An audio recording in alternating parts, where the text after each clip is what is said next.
আমার চারদিকের ব্যাকগ্রাউন্ড দেখে নিশ্চয়ই সবাই আন্দাজ করতে পারছো একটা গ্রাম্য পরিবেশ। হ্যাঁ, আমি এসেছি আমার বাবার বাড়িতে। এসেই চলে গিয়েছি কোথায় বলো তো? বাবার বাড়ির পাশে এক কাকিমার বাড়িতে, যেখানে ওই বাড়ির কাকিমা নিজ হাতে চাল গুঁড়ো করে ভাপা পিঠে তৈরি করে।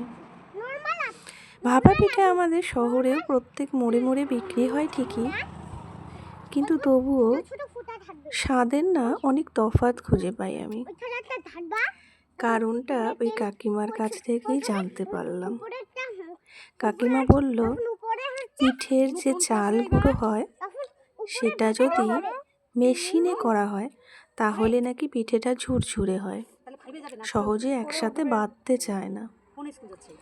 যদি সেটা হাতে আমান দিস্তা বা ছাম গায়েনে করা হয় তাহলে তার স্বাদ দ্বিগুণ হয়।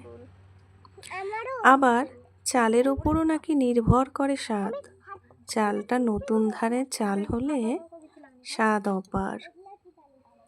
পিঠে কিনতে গিয়ে পিঠের সমস্ত কুণ্ডলি আর জোগাড় করে নিয়ে এসেছি।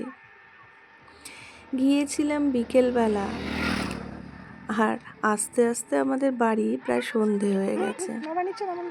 প্রায় অনেকগুলো পিঠে নিয়েছিলাম, 10টা মতন তো হবেই, সবার জন্য 2টো করে।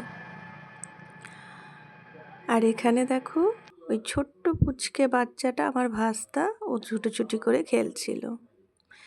পিঠে নেওয়া আমাদের হয়ে গেছে, আর এদিকে দোকানে চিপস নিয়ে 2 ভাই বোনের মধ্যে লেগে গিয়েছে ঝগড়া।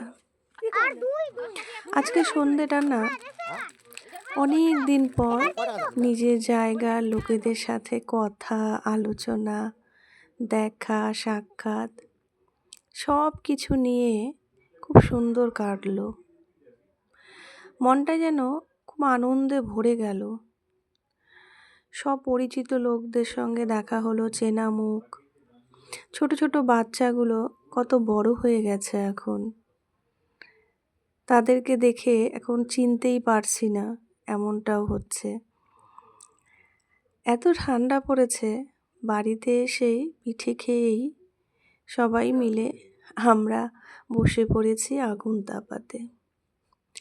প্রচণ্ড ঠান্ডা ছিল সেদিন। আমাদের বাড়ির উঠোনের মাঝখানে মা এনে দিল অনেকগুলো খড়ি।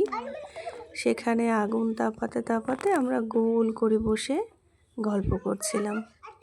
এটা তো আর আমাদের শহরে সচরাচর হয় না।